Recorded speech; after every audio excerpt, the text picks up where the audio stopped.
Today I want to talk to you about echo cancellation, what it is, why it exists, and some best practices. And now, a look at what's trending in the podcast world and how it can help your show. It's the Jag Show Podcast. In a perfect world, if you're recording your podcast virtually, you and all of your guests will be wearing headphones. That cuts down on feedback. However, you can't guarantee that your guest is going to A, have headphones, and B, wear them. That's where echo cancellation comes in. Now, you've probably experienced this on Zoom. It also exists on Riverside, Zencastr, Squadcast, Script, almost any virtual recording program that you're going to use. The way it works is this. If you are not wearing headphones, the program is smart enough to mute your microphone when the other person is coming out of your speaker. In other words, if I'm the host and you're the guest and I'm not wearing headphones, when you're speaking, the microphone will not pick you up coming out of my speaker. Otherwise, you're going to get an echo, thus echo cancellation. But here's the biggest problem that I run into when I've had clients and guests ask me about echo cancellation. It's counterintuitive. A lot of times you're going to hear an echo on a call. Say I'm the host and you're the guest, and we hear my voice on an echo. The natural assumption is going to be that the problem is on my side. Actually, you have to think opposite. If there's an echo on my voice, the problem is on your side. That means your mic is picking me up out of your speaker. So you, as the guest, will want the echo cancellation on. If we're hearing your voice on an echo, that means my mic is picking you up out of my speaker. So I would need echo cancellation. So really what it comes down to is the person that you're hearing the echo on, the other person needs echo cancellation.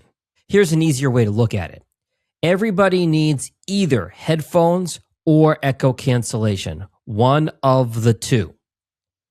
If you're not wearing headphones, your echo cancellation has to be turned on so your microphone doesn't pick something up out of your speaker. If you are wearing headphones, in most cases, you don't need echo cancellation. Now, if you are wearing headphones and there's still an echo of the other person, it could be your headphones are too loud or your microphone is too loud and your microphone is picking it up out of your headphones. Try turning them down one at a time. The other problem with echo cancellation is, and you've heard this if you've used Zoom, you've probably heard this and seen this on podcasts as well. Echo cancellation is really good, but it's not perfect. If two people are talking at the same time or laughing at the same time or reacting at the same time, the issue then becomes distortion. If there's something going into a microphone and coming out of a speaker at the same time, the echo cancellation gets confused and you get that underwater sound. So this is why ideally you need headphones, and echo cancellation should only be a backup if you do not have access to headphones or your guest doesn't. That said, echo cancellation can really be an incredible tool to help you out if need be. And finally, one bonus tip, the scratch test. This is the really high-tech way that we test to make sure that the computer or the recording program is picking up the microphone you are using. It may display one microphone as being picked up, but you're not quite sure. You're not quite sure if the sound is right. This is the really high-tech scratch test, and I'm going to demonstrate.